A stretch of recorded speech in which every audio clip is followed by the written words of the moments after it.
Hello class, welcome to this video on the Chapter 3 practice test review. So we're going to start from Lesson 1 all the way to Lesson 6. Number 1 are the concepts of Lesson 1, and it just progresses in order all the way to Lesson 6 towards the end. So number 1, determine whether each sentence is a statement. Assume that A and B are real numbers. Okay, so if A and B are real numbers, then you can determine whether A is greater than B or not, whether that is true or false. A statement is something that is either true or false, right? You can determine whether it's true or false. So therefore, since you can determine whether this is true or false, this is a statement. Now B says Clark Kent is Superman. Now this is if you know the Superman, if you know about Superman, then this is true, but it doesn't matter whether it's true or false.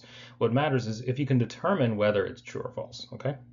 So either way, it's a statement because it could be true or false. Now the statement or the sentence close the door is not a statement in the mathematical sense, since it's not something that you can determine whether it's true or false. It's just a command. So this would be not a statement. All right, so on number 2, it says write each sentence in symbolic form. Represent each simple statement of the sentence with the letter indicated in parentheses. State whether the sentence is a conjunction, disjunction, negation, a condition, or a biconditional. Okay, so it says today is Monday and it is my birthday. So we see here there's the word and, so the symbol for and is this, and is a conjunction. Okay, so we're going to say M is greater than B, and this will be a conjunction. All right, and then part B, it says if x is divisible by 2, then x is an even number. All right, so if x is divisible by 2, then x is an even number. So there's an if then, so that would be a conditional. Okay, this should say conditional right here. So yeah, so this will be an arrow. Okay, so if the, then E, right? So conditional. All right, part C, I am going to the dance if and only if I have a date. So here is G, if and only if I have a date. So that's the symbol. This is a biconditional because it's 2 arrows, bi meaning 2. All right, takes care of that. That's it. That's all you got to do, learn how to do. So now next it says write the negation of each quantified statement. Start each negation with some, no, or all. Okay, so you're going to want to use the table from your notes. So we're going to go ahead and show you that. Oh, there it is. So it showed up. Okay, so there's the table. So this is the table from your notes. So again, if you want to negate the statement all x or y, then you would say some x or not y. If you want to negate no x or y, then you would negate it and say some x or y. If you have some x or not y, then all x or y, some x or y, and negate that is no x or y. Okay. So we're going to be using that in order to do the following questions. So it says here for part A, it says some dogs bite. Okay, so if it says some dogs bite, so I'm going to do it over here. So it says if some dogs bite, then that means you're looking at this situation right here, which means if I negate it, I'm going to say no dogs, right? So instead of some, if I negate it, it's going to be no dogs. So in this case, no dogs bite. That's the negation. Okay. All right, now let's look at part B. It says all winners receive a prize. So when you do this, it should say some winners do not receive a prize because we're looking at all are, and then so you say some not. Okay, so we're looking at this situation right here. So we would say some winners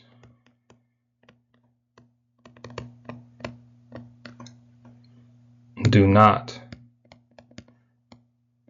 receive a prize. Okay. All right, and we're giving you enough practice so you can use most of a good chunk of the table. And then it says no student finished the assignment. Okay, so no student finished the assignment. So if we're saying no student finished the assignment, we're using no. Then it's going to be some. If you do the negation, it's going to be some. So it says no, no. So it's going to be some are. Okay, so some finished the assignment. So some students finished the assignment.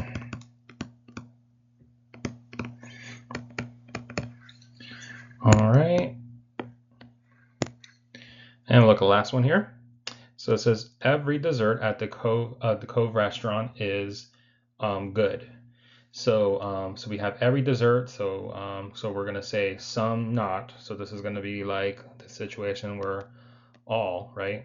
Every dessert or all desserts are good. So therefore you would say some desserts are not good. Okay. So some desserts at the Cove restaurant are not good. All right. So based on the situation, you should be able to determine, what the negation would look like.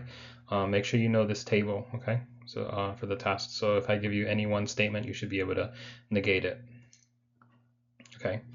All right. So now let's look at number 4. Determine the truth value of the statement given that P is true, Q is false, and R is false.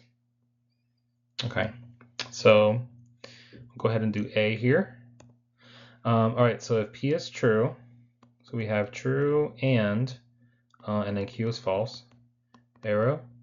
We got not, and then P is true, or, and then Q is false. Okay, so for this one, we know that if a true and a false is a false, right? The only time the and is true is if you have both of them true. Otherwise, it's false. So we have false. If false, then, and then we got not true. If this is not true, then that means it's false, right? So it's false or false. But we know false or false is false. The only time the or is false is if both of them are false. Otherwise, it's true. So now we have, just to show our work, that we have false. False implies false, and that is true. So remember that when you're doing the arrow, it's only going to be false if you have a true, if true then false. So if you have a true leading to a false, that's false. Otherwise, it's going to be true. And the answer is it's true. All right, and then so that's part A. So I'll just put that box that aside. And then for part B, so we got R is false. So we don't have to do a truth table for this. We're just doing where we plug it in. So we got false and not. P is true. Or true or not false. If and only if. True or Q is false. False implies and R is false. False implies false. Okay. All right. So this is what we have if I plug in the values. So false implies, so now we know that not true is false, right? So we have false and false, or, and then again, not false is true. True or true, if and only if. And okay, so now false implies false. That's true. This is true right here. Okay, so I'm going to put that in here. That takes care of that. And we know that a true or a true is true. We have false and a false is false. So we have here false or, and then we got true if and only if true. Now let me just remind you what the if and only if looks like. So for the if and only if, just if you need a refresher, you don't have to put this in your notes, but if you want to, off to the side. So for if and only if,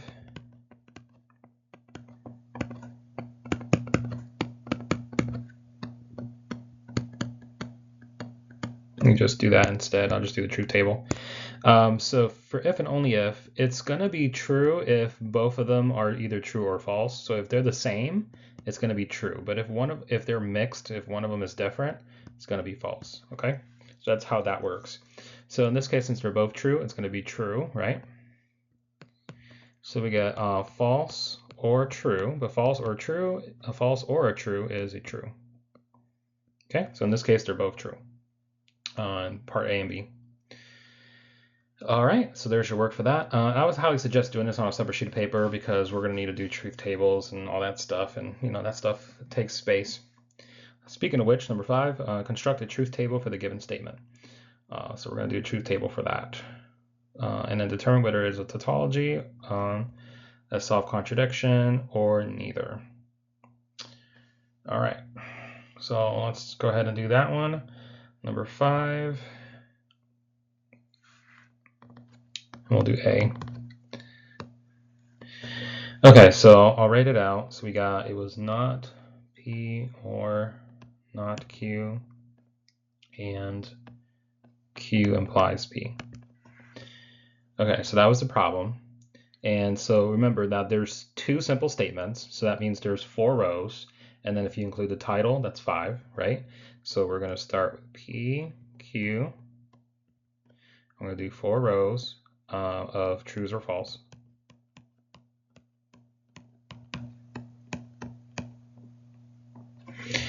All right, and it's really hard to tell that that's the Q, so I'm gonna do that.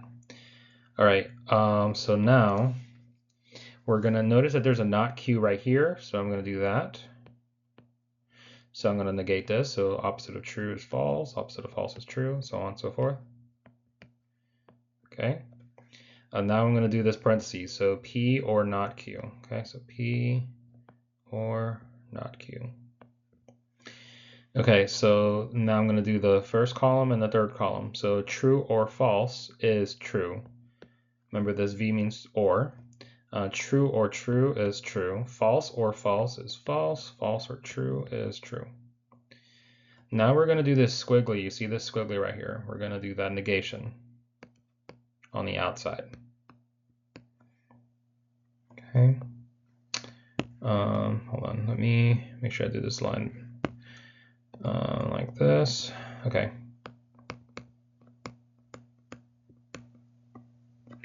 That's a Q right there. All right, so now we're going to negate it. So the opposite of true is false. Opposite of true is false. Opposite of false is true. All right, and that takes care of this left side. Now we're going to do the right-hand side. The right parentheses, Q implies P, or if Q, then P. So for that, I got to do the, basically go from here to there, okay? So from second column to the first column. So true goes to true. If you have a true implies a true, that's true. So so this is true. A false implies a true is true. A true implies a false is always going to be false. Okay, so let me get rid of that symbol there. Okay, so false. And then the false implies false is true. All right, and then now we're going to put them all together. So we're going to write them all out.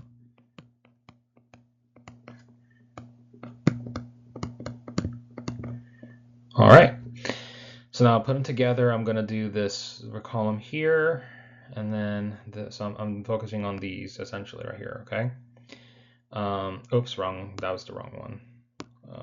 I'm focusing on these last 2 here.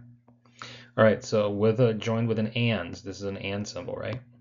Okay, so false and true is false. False and true is false. True and false is false. And false and true is false. All right, so we got falses everywhere. If we have falses everywhere, this is referred to as a self-contradiction.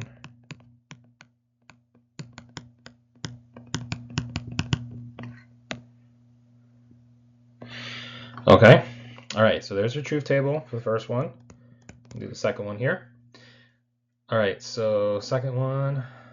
Oh, so there's what, 3 truth tables? Okay, so we'll go ahead and go through those. All right, so let me write down the next one. So we got P if and only if. Q implies not R. and not Q. All right, there's 3 statements here, P, Q, and R, which means you have 2 to the third or 8 rows. Okay, so plus the title. If you include the title, then that's 9. So this is going to be a bigger table. So we got P, Q, and R. So when you do that, you're going to have 9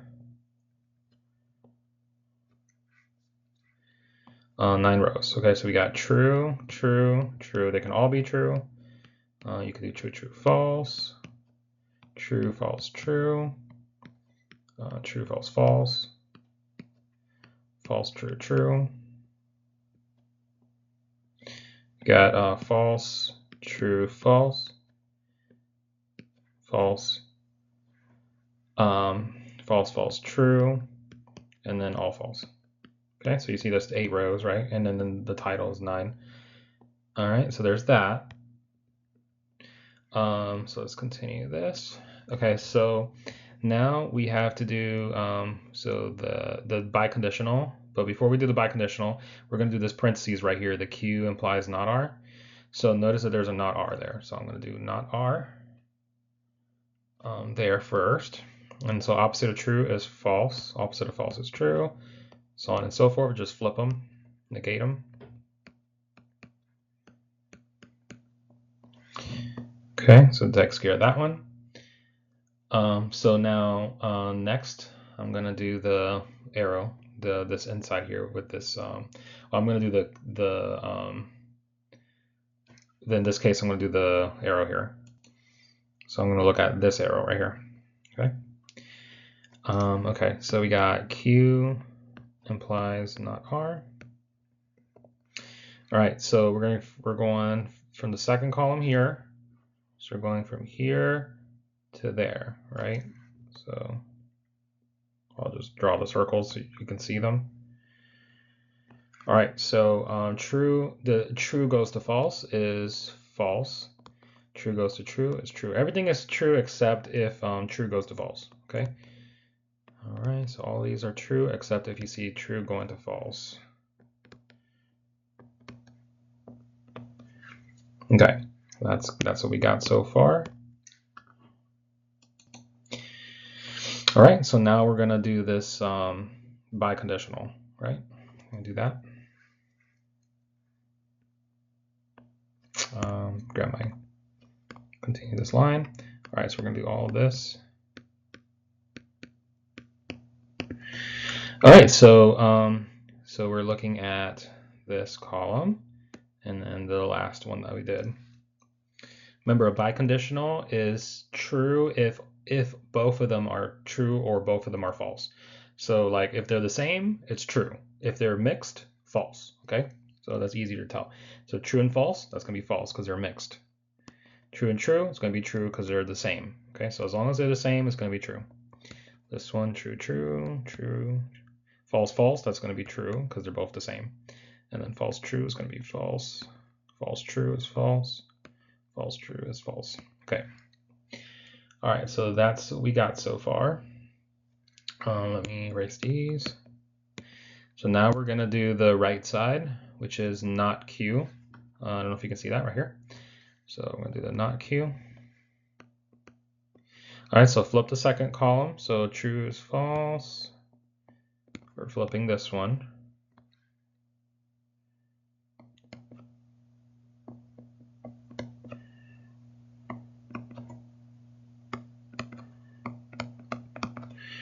All right, so that's what we should get.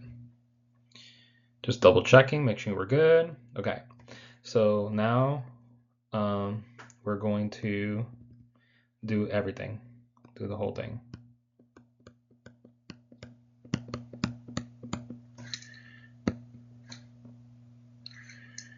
All right, joining with the and. Okay, so we are doing this and that, and. So remember, and is false, or and is only true if both of them are true. Otherwise, it's false. So false and false is false. True and false is false. True and true is true. true, false, false, false and true is false. Okay. All right, so that's what we got. So there's your truth table. Now, because they're it's a mixture, it's like some false, some true. We're gonna put neither, right? It's not a self-contradiction because they're not all false. It's also not a tautology because they're not all true. So I'm just gonna put neither. Okay. This one is neither. All right, and then we'll do C.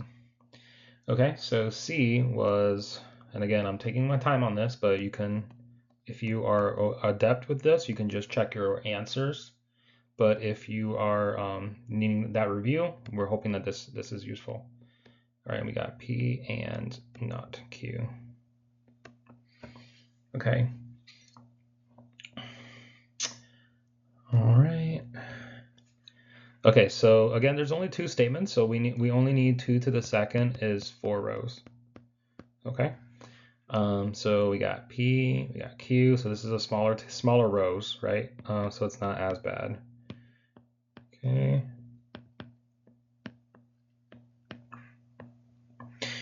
All right, so now next we're gonna just focus on this left side. Parentheses, there's a arrow there, so we're gonna use that arrow. P if P implies Q. Remember, it's always going to be true unless true goes to false. So true goes to true is true, true goes to false is false, and then these are true. And then you're going to do the negation right here, which means you're just going to flip it like a switch. So opposite of true is false, opposite of false is true. All right, now we're going to do the right side. Notice that there's a not Q there, so that's what I'm going to do. I'm going to do the not Q, just so that we have it. So flip the second column. So opposite of truth is false, opposite of false is true. Okay, just making sure we're good here. All right, so now I'm going to do the right side, right parentheses, P and not Q. Okay, so P and not Q. So that's this first column, and then that's this last one that I did. So and, okay, so remember, and is only true when they're both true, otherwise it's false. So true and false is false, true and true is true, false and false is false, false and true is false. Okay, so that's what we got. And then we are going to do the next column. So now we're going to do everything. So put it all together.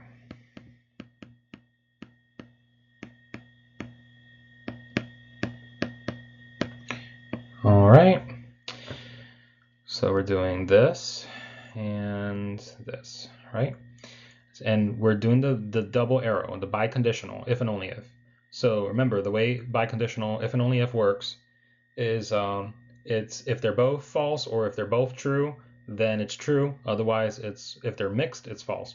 So we got false and a false. That's going to be so false if and only if false is true. True if and only if true is true. False if and only if false. So they're all true because it's the same one. False, false, false, false, right? So if they're the same, it's true. So we can see that because it's all true, it's a tautology.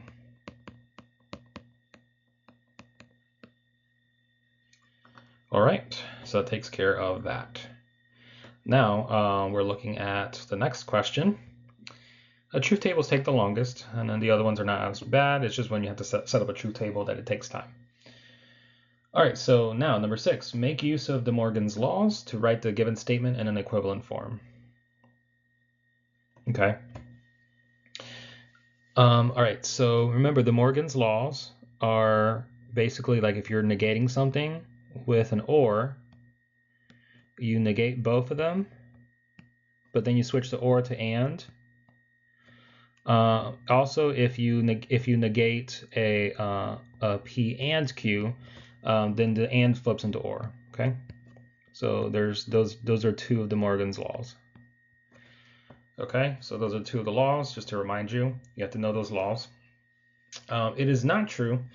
So this is part A. It is not true that Bob failed the English proficiency test and he registered for his speech course. So I think what I'm going to do Okay, so all right, so I cleared out some room, so we can write this on the right side. So for part A, it says it is not true that Bob failed the English proficiency test, and so there's the ands, right? So we're just gonna use the symbol for that. All right, so this is, I'm gonna call this, it is not true that Bob failed the proficiency test. So all right, so it's saying it is not true, so that's the squiggly. That's a negation, and then it says Bob failed the English proficiency test. So that's going to be P, and then he registered for a speech course. So that's going to be, we're going to call that Q. All right, and then there's an and symbol right here, right? So we got not P or Q, right? So not P or and Q, right? It was and, yeah. So and Q. So we're going to use we're going to use the second law that I wrote down. So it's going to turn into this, or, right? It's going to turn into or. So when you write it down, you're going to say, okay, well, P is Bob failed the English proficiency test, right? So that means we're going to write that Bob passed, because the opposite of failing is pass, right? So Bob passed the English proficiency test.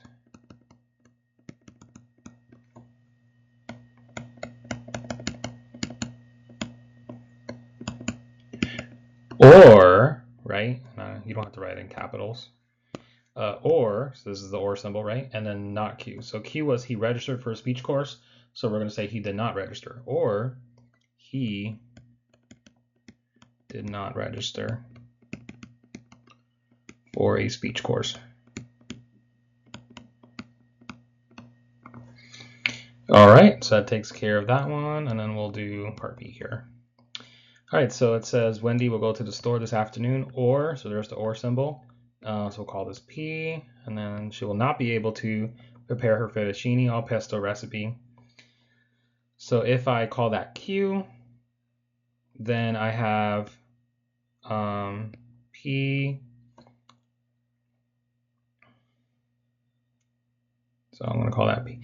You can call this Q or not Q, depending on, like, if you said that she'll be able to prepare her recipe and that would be Q, then not being able to prepare the recipe, you can call that not Q. It really, when you do it, it doesn't really matter. You just have to be able to use De Morgan's law correctly when you do it.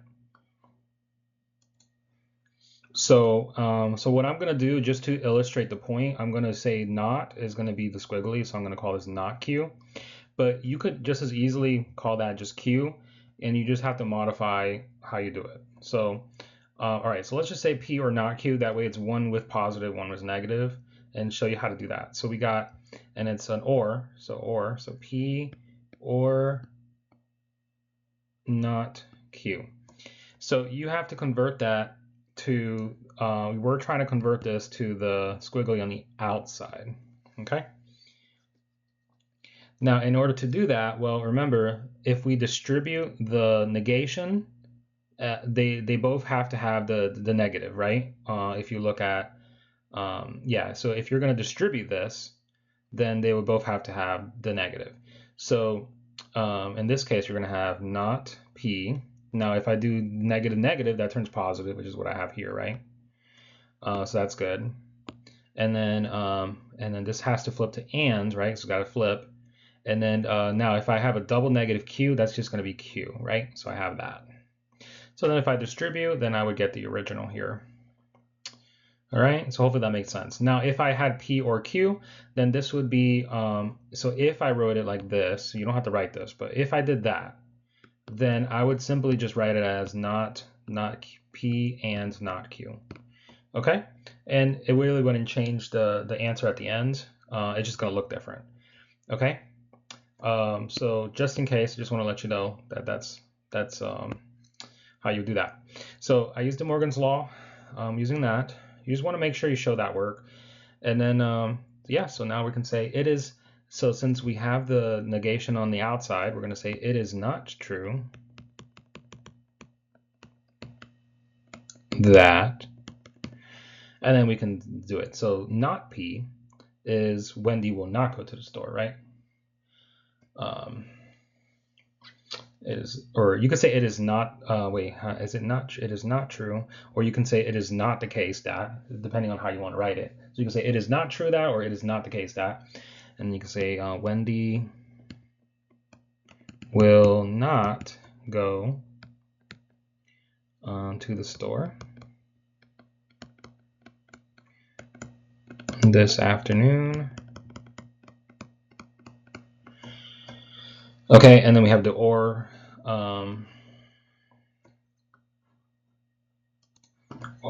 The and symbol right here, right? It's the and. So and then okay. So what's Q? We said Q. I said Q is she'll prepare her fettuccine recipe, right? So that's what I said Q was. What she will prepare her recipe, or she'll be able to. Though. So and she will be able to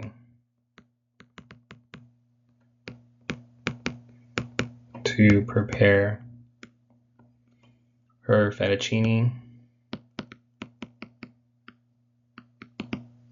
all pesto recipe. All right, that takes care of that. All right, so number 7, identify the antecedent and the consequent of each conditional statement. Okay.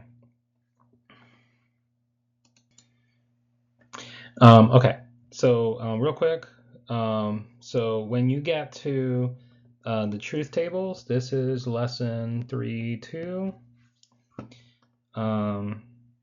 Obviously, this is going to be lesson 3.1, right?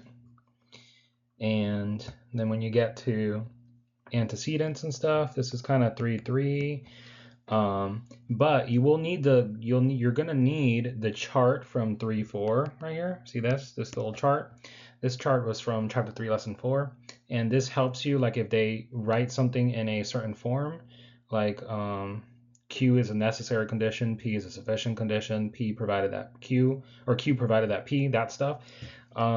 That's something that you need in order to identify the antecedent and the consequent as well. Okay. So, all right. So remember, the antecedent is P, and then the consequent is Q. All right. So in a traditional thing is you have P implies Q, right? If P, then Q. Well, P is antecedent and Q is the consequent. So here, this is an if he has talent, he will succeed. So that means that this is a traditional P implies Q, right? Notice that this is P implies Q. So that one's pretty straightforward. So like if you have if P then Q, or if PQ, well, that's telling you that you have PQ. That's exactly what we got.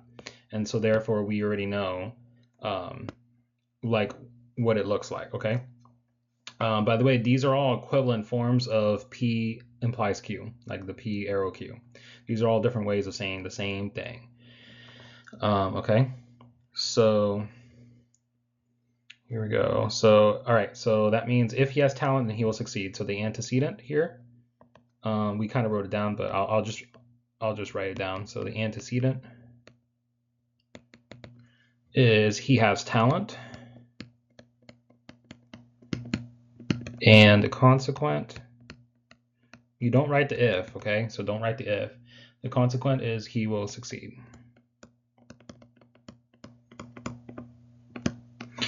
Okay, so there's that. Now part B, it says, I will follow the exercise program provided I join the fitness club. So, provided right here. So notice is Q provided P, all right? Q provided P. So that means Q goes before the provided and P goes after the provided, okay? So it says, so that means this here is Q and this is P, okay? If you use that table, Q provided P. Therefore, the antecedent is the fitness. I joined the fitness club, okay? So the antecedent, you just got to be very careful with that. I join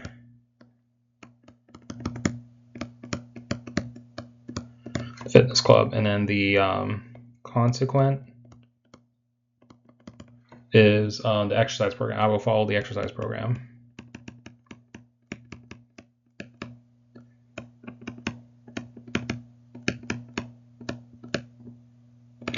Okay, so there's that. And then part C, I will tend only if it is free. So I will intend only if. So be careful with that as well. It says um, only if. Okay, so right here it says only if. So you would think it's that anything that follows the if is P, but look, if it says only if, then that means that Q actually is the one that follows the if, and then P goes before the only if. Okay, so we have P before only if, and then Q is after the if. Okay, all right. Um, so let me again just to double check to show you guys as P and then Q. Okay, P and then Q. So I will tend. So that means this is P. And then after the only if, which I'll just circle that, then this is going to be the Q. All right, and then let me circle the provided. You just want to, okay. So now we're going to say that the consequent, or the antecedent, sorry,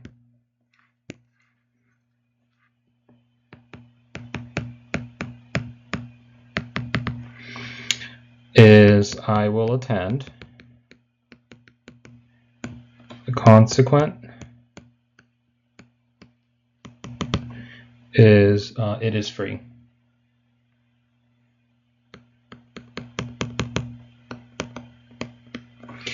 All right, so be very careful with that. Especially where they have the situation where like they have sufficient condition or necessary condition, that stuff, you just gotta be very careful with that. All right. Okay, so write the negation of each conditional statement in its equivalent conjunctive form. All right, so what we're gonna do is we're just gonna negate this using the more well, we're gonna negate it, and then in doing so, we're gonna need the Morgan's law and all that stuff. Okay. So let me review that real quick. Okay. So um, remember that the conditional is the arrow, right? And this is equivalent to not P or Q. And if I want to negate this, right, then I would have to negate that, right? So I'm going to try to negate both sides. Well, let me just do this on another step. So let's say I want to negate that. Well, if I want to negate that, then I'm going to need to negate both sides. Okay, now I need to use De Morgan's law, distribute that and all that stuff, right? We've used De Morgan's law before, so I'm not gonna. So here's what it looks like now. Not is just positive P, and then you got that flips to and then it's gonna be negative, negate Q. Okay, so this is the formula, if you will, that we're gonna use. Okay, so we're gonna use P and not Q. Okay, that's what we're gonna use, P and not Q. All right, so that's the equivalent conjunctive form. So again, the equivalent conjunctive form is oops, I don't know what happened there. Is see if I can do that. Okay.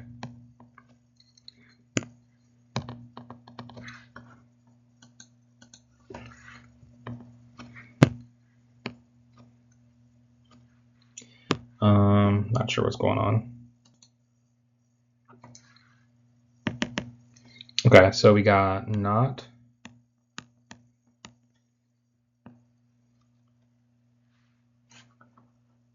Hold on a second here.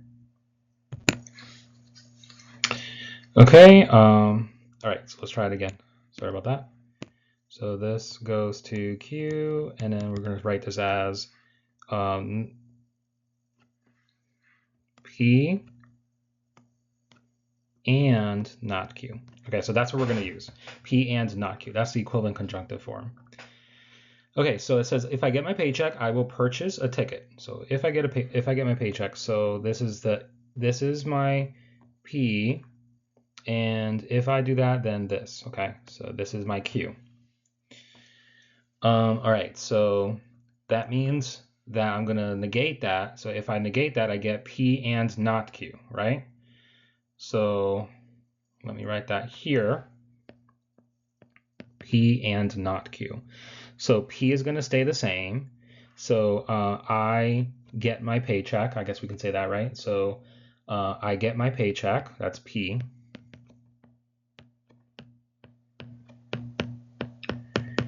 And, right? Because we're using this formula right here. And then we're going to do not Q. So not purchase a ticket, right? And I do not purchase a ticket.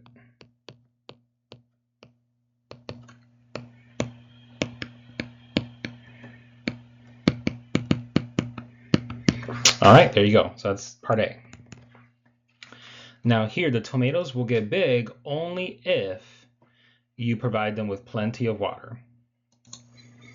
Okay, so remember it says if you have the phrase only if, then it's P only if Q. Okay, so we got P only if, and then this has to be Q. So we're not going to negate the P according to the equivalent conjunctive form.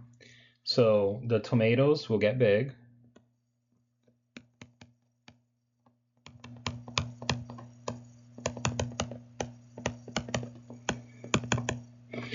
And now if you you provide them with plenty of water, that's going to be squiggly Q, negation. So you do not, and you did not provide them with plenty of water. Okay, so and you did not provide them with plenty of water. Okay. All right, so there's that. So now, this one, number 9, is write it in the equivalent disjunctive form. So the equivalent disjunctive form is this one right here. This is the disjunctive form. Disjunctive means because it's or, okay? So it has the or in it. Conjunctive means it has the and. Okay, so let me just write down the form. So here so that way we have it. So this is equivalent to not P or Q. So that's the disjunctive form. All right, so if she were tall, she would be on the volleyball team. So if P, then Q. Okay, so now we're just going to negate P. So she is not tall, right? So she is not tall. Or, right, there's the V symbol, or, and then you don't have to negate Q, just leave it. So, and then, or she would be on the volleyball team.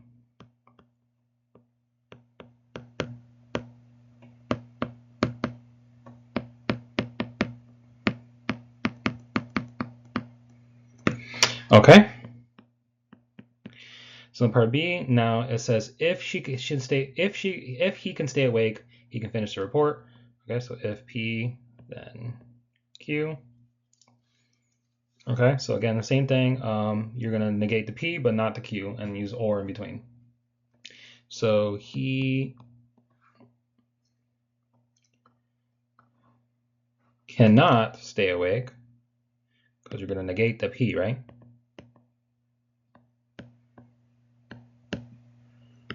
Or he can you're going to leave the Q. You can say he can finish the report or he would finish the report, something like that. Just make it the same or positive. It doesn't matter. He could say or he would finish the report or he can finish the report, something like that. Doesn't matter. You're just going to make it positive. You're not going to negate it at all. I'm just making it sound more like English. Okay. All right. All right, so we got Rob will start provided he is not ill.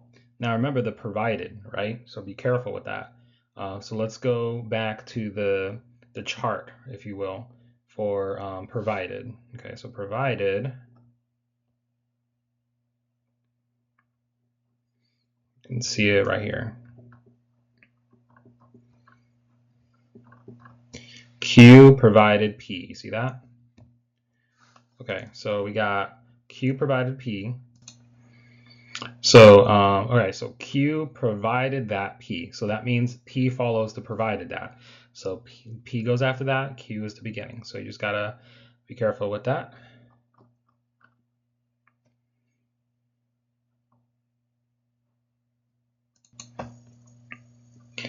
All right, so here we got, we're gonna say that this is Q, provided, and then P, okay? All right, so when we use that formula, remember, when we do the not P, that's gonna be the ill part. So right now, the P is that he is not ill. Therefore, if I do not P, that means he is ill, right? So I just gotta take that into account when I do this. So I'm gonna say, okay, Robert is ill. That's the not P part. Or, and then the Q part right here, the Rob will start part. Or he would start. Or he will start, but he would start sounds better. Like he would start, you know, he's ill or he would have started. Okay. All right, so there you go. Number 10, determine whether the given statement is true or false. Assume that x and y are real numbers. All right, so it says x equals y if and only if. So this is a biconditional. Okay, so this is still technically, this is still lesson 3.3. So we're still in 3.3 when we get to the biconditional. All right, so let's go ahead and take a look at what a biconditional looks like. So we know what the biconditional is, the double arrow, right? If and only if, that means the double arrow. So we had talked about that. We also had mentioned that the biconditional, the truth table for the biconditional, remember that we said that the biconditional is true if both of them are true or both of them are false, right? Otherwise, it's false if they're mixed. Okay, so in order to prove whether the given statement is true or false, the biconditional, we have to take this into account. So if we have a true and a false, and we get a false, that, and basically in order to prove that it's a biconditional that is true, we have to show this and or this is okay when we do both sides. If that's true, then the whole statement is true. If it's false, then it's false. The whole statement is false. Okay, so let's show you what I mean. So we got, so let me write this out so I can show my work. Okay, so x equals y if and only if absolute value of x is equal to absolute value of y, right? So we're going to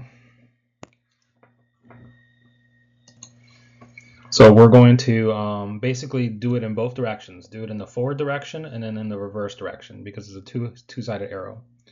All right, so I'm going to say, I'm going to do the forward direction first. Okay, so x equals y if x, let me put this in parentheses. X equals y implies that absolute value of x equals to absolute value of y. All right, you don't have to put parentheses there, but I just put that there. So if x is equal to y, then this is true. So let's see if the forward arrow is true. If it fails on one of the arrows, then we can say it's false.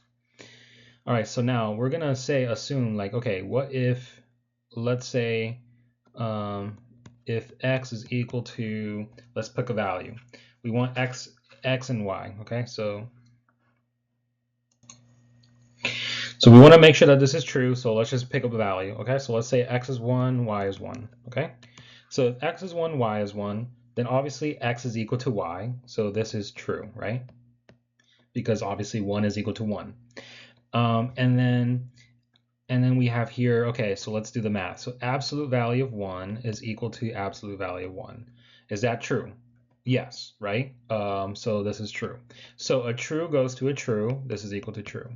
So far we've shown that it's true, but let's try another value. So let's say let's try negatives. So if x is -1 and y is -1. Well, okay, so this is true because they're both the same. And then now if I do absolute value of -1 equals absolute value of -1, well, that's true, right? Absolute value of -1 is the same thing as absolute value of -1. So this is true. So it looks like it's true no matter what, whether it's positive or negative. So I'm okay with saying that this is true. So now we're going to do the reverse side. So now we're going to say, okay, we're going to reverse it and say, okay, the absolute value, if the absolute values are equal, then that implies that x is equal to y. Okay? So now that's in the reverse direction, you notice, right? This time I'm putting the absolute value on the left. Okay, so let's see if that's true. If x is equal to 1 and y, now here they're saying that the absolute values are equal. Okay, so you don't, x and y do not have to be equal here. The absolute values have to be equal, okay? So I could, for example, do y equals -1. And why do I do that? Well, because I know that the absolute value of any number is going to be a positive number, no matter what, okay? So here I got, well, absolute value of 1 is equal to absolute value of -1. The absolute value of 1 is 1. The absolute value of -1 is 1 as well. Remember, the absolute value of any number is positive unless you have 0 inside it. Then it's 0. Okay, so this is true, even though x is 1 and y is -1. Now, I'm going to do that here. Now, if x is 1 and y is -1, then this can't be true, right? For this statement. So this is false, all right? Now, can a true go into a false? No. True implies false is false. And so basically we've shown that this can't possibly be true. Therefore, it's false, okay? So it fails for one of the arrows, so we're going to say it's false.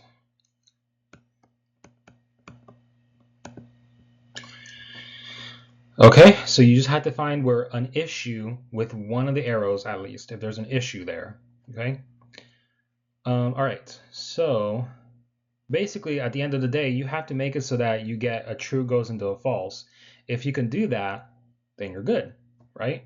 Then you can say it's false. If you can't have a true go into a false, you always get true goes to true no matter what, then it's going to be true. All right, so let's do part B here. And I provided a few examples just so you get the idea of the biconditional. A lot of students struggle with biconditional. All right, so here we go. We got if and only if. So we got x is greater than y if and only if x minus y is greater than 0.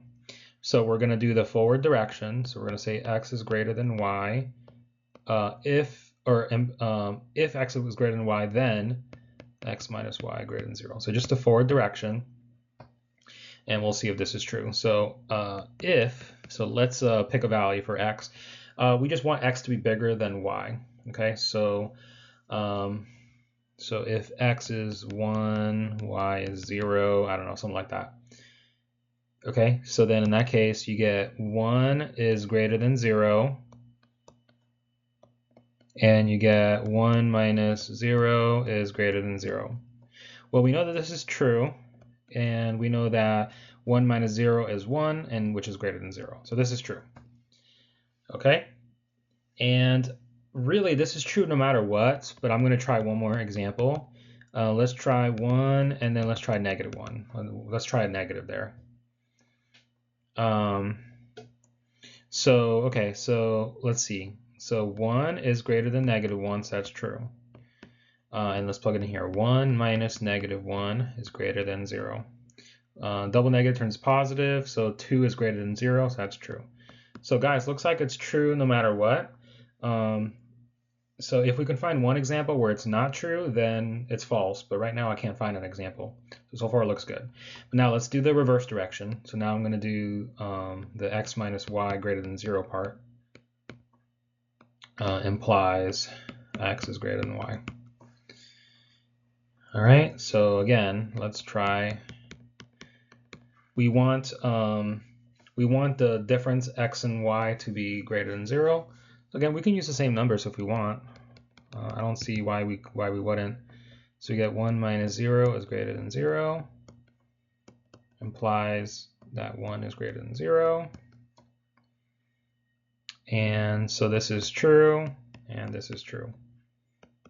Now this time I'm going to try doing -1 here, -1 for x, and let's do -2 for y. Let's just to see how it looks like if they're both negative. All right, so we get -1 minus -2 greater than 0, and then we got -1 greater than -2. Again, you're trying to make numbers to see if it's true or false. Okay, that's what we're trying to do. All right. All right, so in this case, we got -1 plus 2. That's 1. 1 is greater than 0. So this is true. It implies.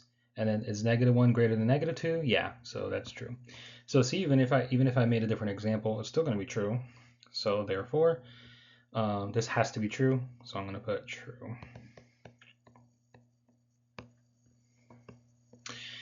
Okay, all right, so I'm going to do one more example of this to give you the idea. This one looks like it might be false. Let's see if it's true. All right, so we got if x squared is greater than 0, then x is greater than 0. Okay, so this one is not a biconditional, so that's good. It's just a pure if-then. So we don't have to do both directions. We only have to do the one direction, so that's good. So if x squared is greater than 0, then x is greater than 0. Okay, so we only have to do one direction, so that's nice. All right, so if, now let's plug in a couple of values, different values. So let's say x is equal to 1, all right? So we get 1 squared is greater than 0, implies 1 is greater than 0. So 1 squared is 1, 1 is greater than 0, that's good. So true implies, and then that's true. So 1 is greater than 0. True implies true is true. So we're good so far. All right, so now let's try to see if we can make this false, if possible. Let's try a negative value, so -1, all right? So if x equals -1, so we get -1 squared is greater than 0, implies -1 is greater than 0. Okay, so -1 squared is 1. 1 is greater than 0, so this is true. Right here. -1 is not greater than 0, guys. That's false. So a true goes to a false. That means this is false. All right, so we found the case where it's wrong. So therefore, we're going to say false. Okay. All right, so we did 2 biconditionals and then 1 conditional. All right, so hopefully you get the idea. So now we're at number 11. All right, so now we should be officially in 3-4, even though technically we kind of did part of 3-4 when we did that table, but this is officially 3-4. Write each statement in if P then Q form. All right, so every non-repeating non-terminal decimal is an irrational number. Okay, so this is where we definitely use that table for some of these, okay? All right, so every non-repeating non-terminating decimal is an irrational number. So basically it's saying, okay, if it's this, right? So we can basically, if you want, you can replace this with if that, then it's irrational, right? So we can call this our if P. We can call that P, and then this is going to be Q. Okay, so let me call that P. If P, then Q. So if it's non-repeating, non-terminating, then it's irrational. Okay, so let's write that out. So if a real number has a non-repeating, non-terminating decimal form, then the real number is irrational. Okay, all right, so now that's it for that one. Write in if P then Q. Now, part B, it says being well known is a necessary condition for a politician. All right, this is where we're going to go to that table, okay? necessary condition. So it's Q necessary condition for P. Okay, so Q, then P. So this is Q. This is P. All right. Okay. All right. So that's Q. That's P. All right. So when I'm going to write it, I'm going to say if you're a politician, then you are well known. Okay. So if you're a politician,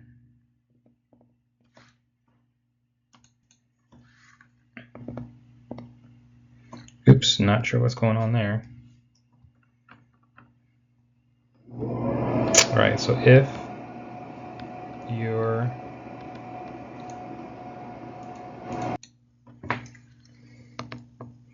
all right, so we can say if you're a politician, then you are well known.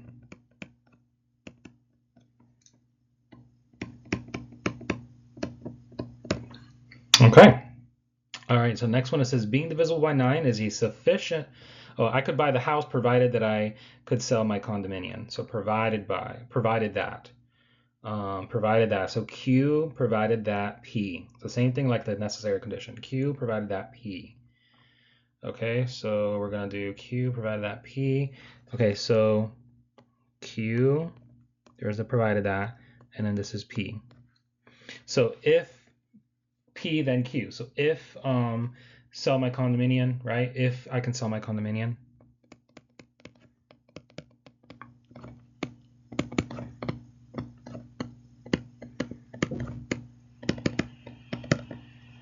Then I could buy the house.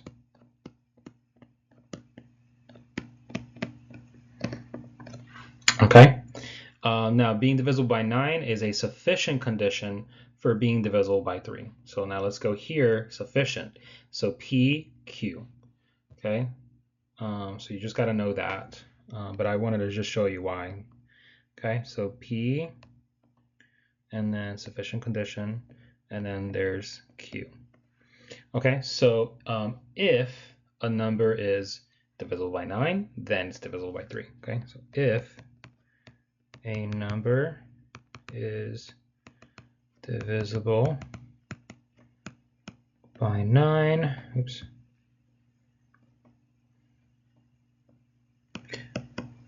then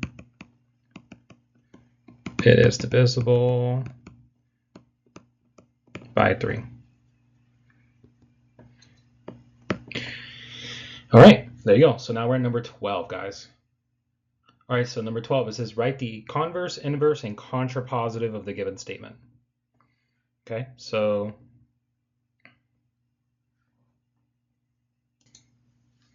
let me write down what the converse, inverse, and contrapositive are, okay? So I'll do it over here for the notes. All right, so remember that the conditional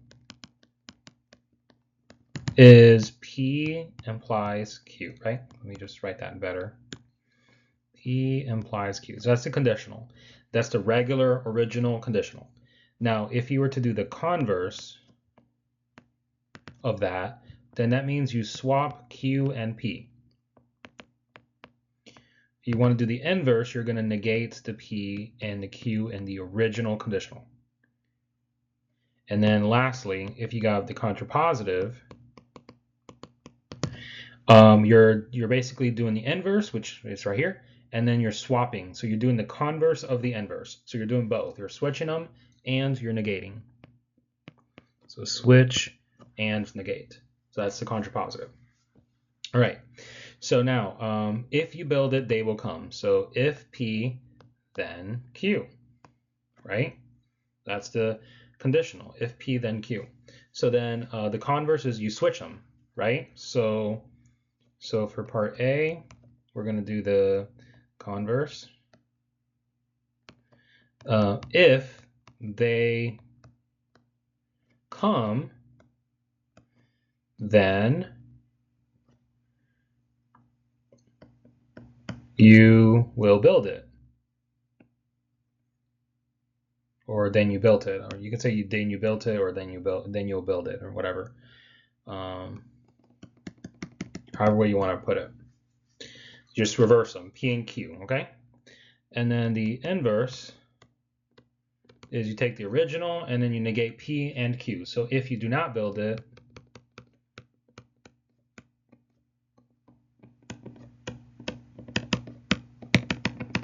then they will not come.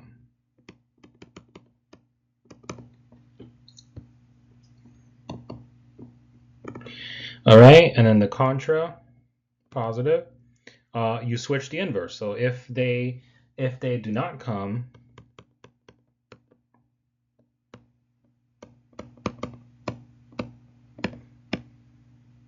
then you did not build it.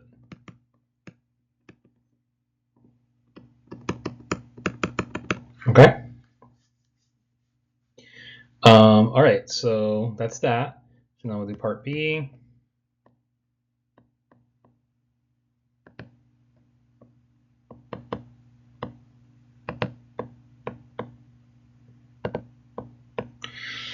Okay, so now if x plus 4 is greater than 7, that's my P, then x is greater than 3, that's my Q. Okay. All right, so the converse, I'm simply going to switch that. If x is greater than 3, then x plus 4 is greater than 7. Okay? Easy.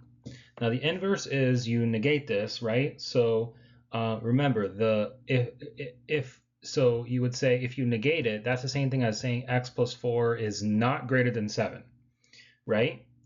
But if it's not greater than 7, that means it could be less than 7, or it could be equal to 7. So let me just show you this right here to show my work. So this, if I want to negate this, right, I could write this as x plus 4 is less than or equal to 7, okay?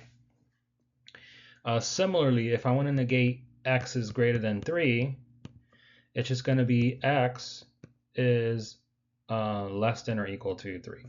So notice that when I negate it, I flip the sign, and if it doesn't have a bar originally, then I'm going to put the bar for the equals. If it does have a bar originally, so for example, here's another example. So if x plus 4 is greater than or equal to, let's flip the sign actually. Let's do less than or equal to 5. I don't know, just make it up. So the negation of that would be x plus 4 is greater than 5, okay? So notice that because this has a bar, I don't include the bar for the negation, and it has a less than, so I switch it to greater than, okay? So that's how you deal with the inequalities, right, when you're trying to negate them. All right, so that's how I'm going to do when I do the inverse, okay? So I'm going to do squiggly p, squiggly q. So I'm going to negate it. So if x plus 4 is less than or equal to 7, in other words, it's not greater than 7, then x is not greater than 3. Well, another way to put that is just x is less than or equal to 3, okay? That's how you write it. All right, so now the contrapositive is just switching the inverse. So if x is less than or equal to 3, then x plus 4 is less than or equal to 7. All right, that's that one. So I wanted to give you that one just in case you have something with an inequality in it, because some students are, need to review that. All right, so all recipes in this book can be prepared in less than 20 minutes. Okay, so since it's saying all recipes can be prepared in less than 20 minutes, then basically what we're going to say is that if the recipe is in the book, then, so we'll call that P, then if the recipe is in the book, then it can be prepared in less than 20 minutes, okay? So if recipe in the book, then less than 20 minutes, okay? So that's the original statement. So let's do the converse, inverse, and contrapositive. Okay, so if converse is when you switch them, all right? So now that means if a recipe can be prepared in less than 20 minutes.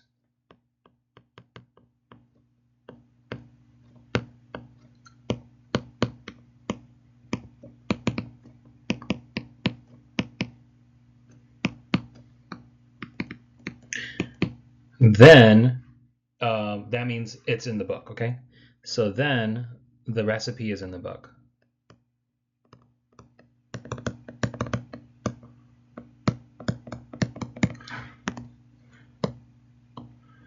Okay, all right, so let me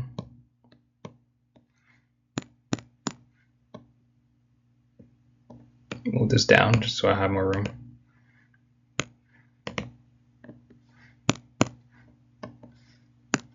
Gonna move this as well.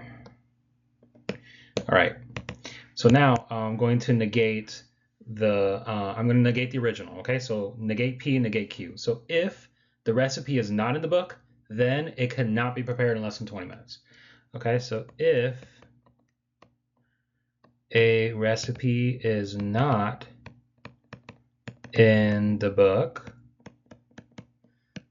then it cannot be prepared in less than 20 minutes. All right, and then the contrapositive is easy. Once you have the inverse, just switch it to get the contrapositive. Okay, so if a recipe cannot be prepared in less than 20 minutes, then the recipe is not in the book.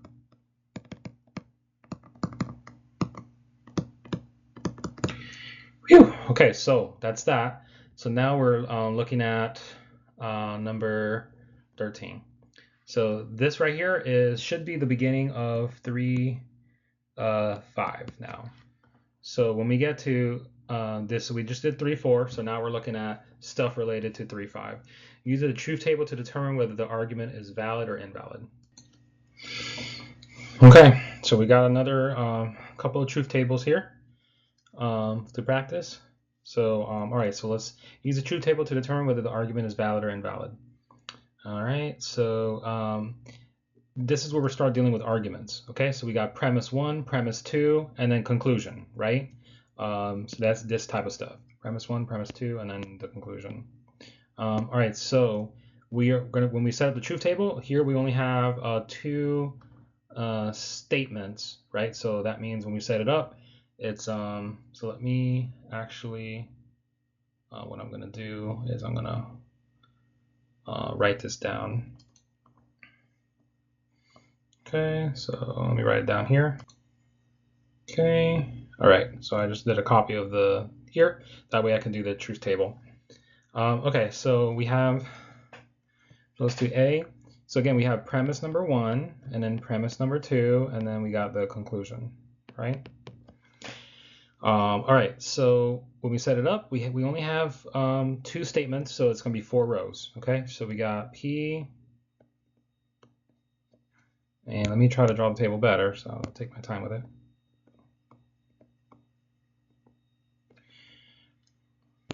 Let me actually just do P, and then Q.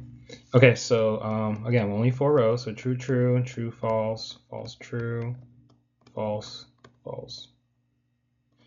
All right, so now this is where we set up, when we set up the table, we're gonna set it up with our premise, okay? So we have premise 1, and then we're gonna do premise 2,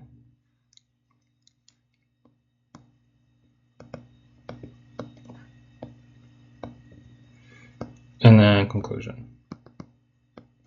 Now you don't have, you could do this like that if you want. You don't have to separate them like that, but, or you can, doesn't matter. Okay, so we got premise 1, that's this first one. So let me just write that down. Is this and that. And then premise 2 is P, conclusion is not Q.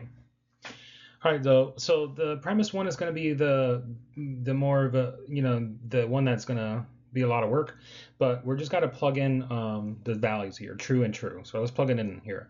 So P is true, and then we got not true. I'm just plugging in the true into that right now, okay? Just to see what it is. True and not true, and not true implies.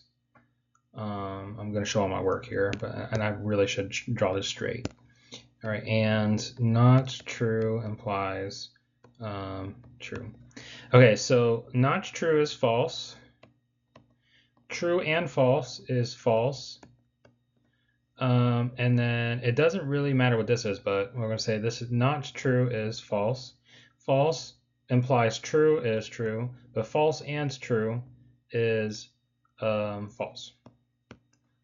So this is false right now. All right, so now let's do true, false. Now we're going to do true for P, Q, and false for Q. So we got true and not false, and not true implies false. All right, so we got this is true. True and true is true. And then this is false. False implies false is true. So true and true is true. All right. Okay. All right, so that's that. And then again, let's do P is false this time and Q is true.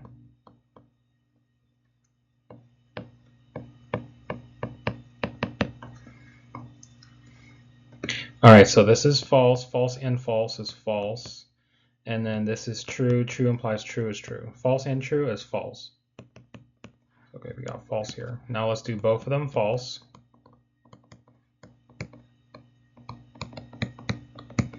So this is true, but false and true is false. And we got not true, false is true. So true goes to false is false. False and false is false. All right. So there you go. So we did the work for the premise one. That's the most pain in the butt for out of the rest of them. That's the one that just takes more work. The premise two is easy. You just copy down P.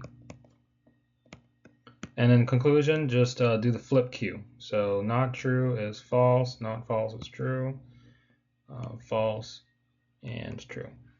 Okay, remember, you are trying to make it so that the first two premises are true. So if the first two premises are true, you're going to circle that row. Okay, so that means you're going to circle this row. Now, out of the rows that you circle, the conclusion has to be true for all of the circled rows. I've only circled one row, and it's true. Therefore, the conclusion is valid.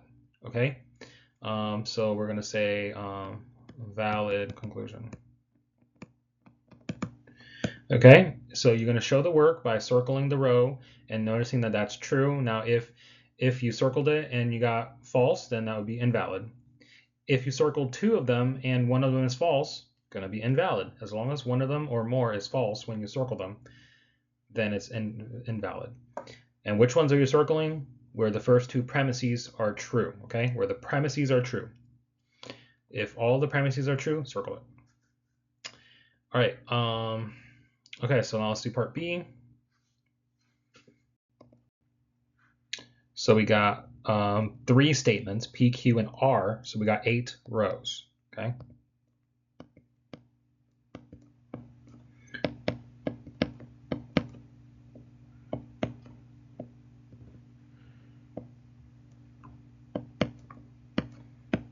So we got that, okay? True, false, false. False, true, true. False, true, false. False, false, true. And then false, false, false. Okay, so that's 8 in total. Now we're going to do premise 1.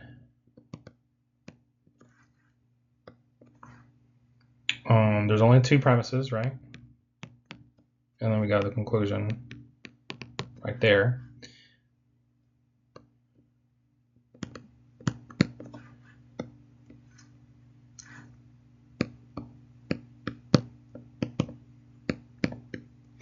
All right, conclusion, P or Q.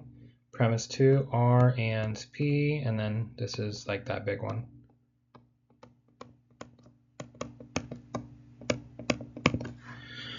Okay, so again, let's just plug in the truth values. So I'm gonna do this. I'm gonna show my work here. So true, true, true.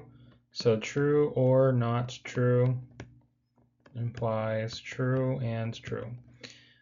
So this is false, but it doesn't matter because true or false is true. And then this is true. So true goes to true is equal to true. All right, true, true, false. Okay, so true, true, and false. So R is false. Okay, so let's do that. R is false. So true and not false implies true and false. Okay, so this is true. True or true is true. And then true and false is false. A true can never lead to a false, so this is false. Okay, now I'm going to do true, false, true. True, false, true. So you just got to be careful when we do that. True, false, true. All right, true, false, true. So we got true. So that basically Q is false, but the rest are true. All right, so true or not true implies false and true. Okay, this is false, but true or false is true. And then false and true is false. True can't lead to false, so that's false. All right, so now we're doing true, false, false. So that means Q and R are false. Okay, so let me do that here. Q and R. So the only one that's true is P. Okay, so true or not false implies false and false. Okay, so this is false. This is true, so that's got to be true. True implies false, it's false. All right, so we got a false. All right, now we got false, true, true. So that means the only one that's false is P.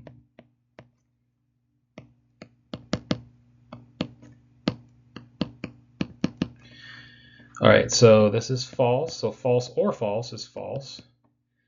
And it doesn't matter what this is, but that's true. But true, false leads to anything is true.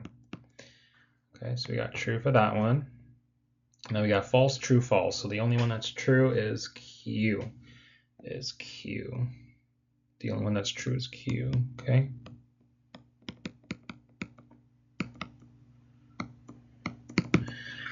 Okay, so this is true, false, or true is true. True and false is false. True never goes to false, so this is false. All right, and then we got false, false, true is what we're doing next. I'll do it over here. Let's do it over here. False, false, true. All right, so the only one that's true is R here. So not true, and then false, and the only one that's true was R. Okay. All right, so this is false. False or false is false. This right here is false. False leads to false is true. Okay, and then last one is all F's. So F or not F implies F and F. So this is true. False or true is true. False and false is false. So true does not lead to false. That's false. Phew, okay, so that's the biggest pain in the butt for that. But once we got that, it's not so bad. Oops, here, let me try that. Okay, all right, so now we got premise 1. Now we're going to look at premise 2. So we got R and P. So we got true and true. So we're looking at these two, right? All right, so we got R and P. True and true is true. True and false is false. True and true is true. True and false. False. False. False. And false. And then P or Q. So the first two columns. True or true is true. True or true. True or false is true. Okay. False or false. And then false or false. All right, guys, so now we're going to look at where the two premises are true. Got those two premises are true, the first two. And that's it. I don't see any more. So, but look, the ones that I circled have a true conclusion. That means that this has to be valid, okay? So we got a valid conclusion. All right, so let's go to number 14. Determine whether the argument is valid or invalid by converting it to symbolic form and determining which type of reasoning, direct, disjunctive, contrapositive, or fallacy. All right, so for this, remember that we are in lesson 3.5. So here in lesson 3.5, we had the 4 types of reasoning: direct, contrapositive, transitive, disjunctive. All right, and then we have 2 fallacies: fallacy of the converse, fallacy of the inverse. All right, so you got to know those. All right, so it says it says we will serve either fish or chicken for lunch. So let me we're gonna. All right, so I'm gonna call this. Hold on a second here. All right, so it says we will serve either fish, so I'm going to do F, or, so that's the V symbol, and then chicken for lunch. Okay, so we will serve fish or chicken. That's premise number 1. We did not serve fish for lunch, so did not, so not fish. Therefore, we serve chicken for lunch, so therefore C. Okay, so we did not serve fish, therefore chicken. Okay. All right. So if you look at your reasonings, you have F or C, not F, therefore C. So if you look at your reasonings or your inverses, or your your fallacies, sorry, it looks like we're using disjunctive reasoning. So you see that where it says P or Q, not P, therefore Q. F or C, not F, therefore C. That's disjunctive reasoning. Okay. All right. So it says determine whether it's valid or invalid. Disjunctive reasoning is valid. Okay.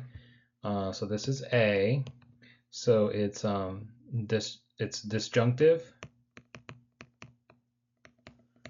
reasoning, which is valid. Okay. All right. So now let's do B. B says if Mike is a CEO, we'll call that C for CEO, then he'll be able to afford to make a donation.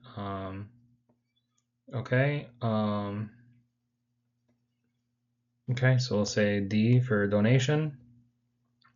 If he can afford to make a donation, okay, so D, then he loves to ski. So we'll just say S for ski. All right, so if Mike is a CEO, then he'll be able to afford to make a donation. Okay. So if CEO, then he'll be able to make a donation. So if C, then D. If he can afford to make a donation, then he loves to ski.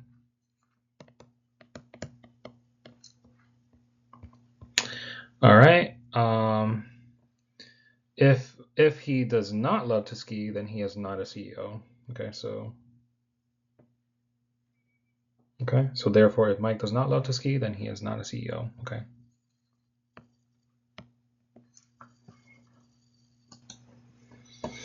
Okay. So they said therefore. Let's go back to it. If he does not love to ski, he is not a CEO. So if he does not love to ski, then he is not a CEO. Okay, so there's a couple different types of things going on here. So for one, what we can do is because these match, right? We can use transitive reasoning.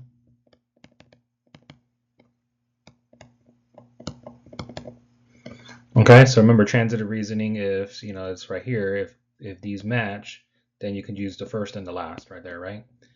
All right, so same thing. So we can basically convert this. to C, if C, then S, okay, using transitive reasoning. Okay, and now we got this, and then what we can do is we can convert that over to if not S, right? So we can actually convert that to not S, then not C, because those are equivalent.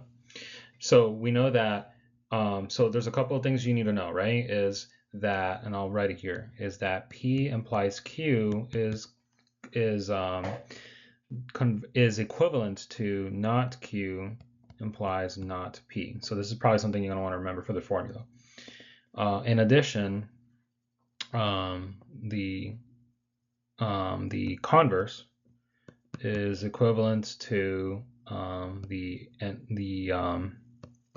contrapositive, or the inverse, sorry. The converse is equivalent to the inverse. So basically, I can do the negations and switch them. Okay, so that's what it's equivalent to. So this is the main one right here that we're using. Yeah, so it's just going to be transitive reasoning and then using the fact that this is equivalent to that. And so yes, this is valid. So valid.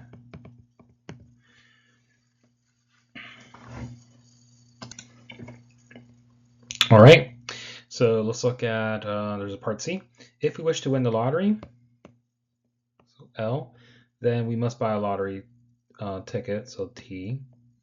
So if let me just do W for win, actually. If we wish to win the lottery, then we must buy a ticket. If we did not win, or we did not win the lottery, so not W. Therefore, we did not buy a lottery ticket, so therefore not T. Okay, so we got, I'll just do it here. No, okay, so I'll do it here. So if we wish to win the lottery, we must buy a lottery ticket. So if, and then, so okay. Let's do it here. If lottery, then ticket. We did not win the lottery. Therefore, we did not buy a ticket. Okay. All right. So right now, if we look at it, it's not any of these four. If you look at it, it's a fallacy. See, P implies Q, not P, therefore not Q. That's a fallacy. That means that's incorrect. That's invalid. Okay. Fallacies are invalid. So not P, then that means not Q. Not W, then not T. So that's a fallacy. Okay. So fallacy of the inverse. So it's invalid. Okay. All right. So that's that one. Number 15. Let's wrap with the last one, guys. All right. So now this is where you do 3.6. 3.6 is Euler diagrams. There's only a couple questions on that. All right. So use an Euler diagram to determine whether the argument is valid or invalid. No wizard can yodel. All lizards can yodel. Therefore, no wizard is a lizard. Okay, so we want to see if it's valid or invalid. So, all right, so let's draw out a diagram. So no wizard can yodel. So that means you're gonna have one for yodelers. Here. So we're gonna do that. And then no wizard can yodel, so we're going to put the wizards here. Okay, so this is going to be wizards. And we'll just call this point W. So no wizard is a lizard. So it's saying no wizard. So I'm just going to call that point W for wizard. And we need the lizard. So all lizards can yodel. So I'll put all of them here. This is going to be the lizards because they all belong to the yodelers. All lizards can do that, according to this. And then, so this is our thing. So it says, according to this, the conclusion is no wizard is a lizard. So if this is a wizard here, well, then it's not in the lizard category. So this is true. So this is valid. Okay. All right. So part B, some dogs have tails. Some dogs are big. Some big dogs have tails. Okay, so let's do here. We're going to do tails. So we have animals with tails, right? So tails. And then some dogs are big. right? So so we need a category for big, right? Okay, so some dogs are big, so I'm gonna do, well, some dogs have tails, so let me do this for dogs with tails. And so some of them, so they're gonna overlap. And then we have some dogs are big, so we can have,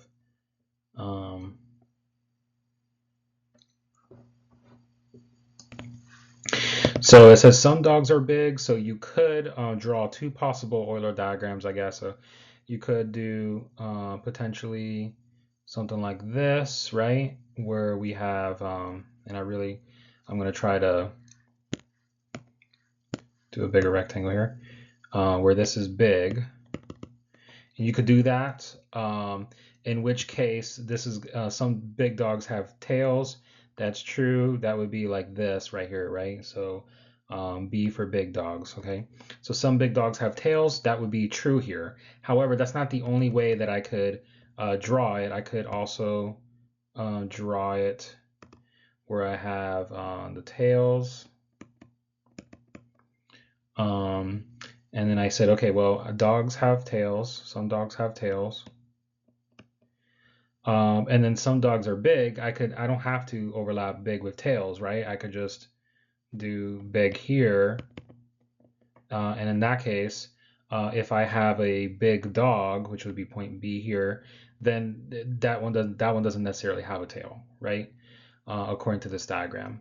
So so you can draw two Euler diagrams at least, and then you can see that this is invalid. Okay.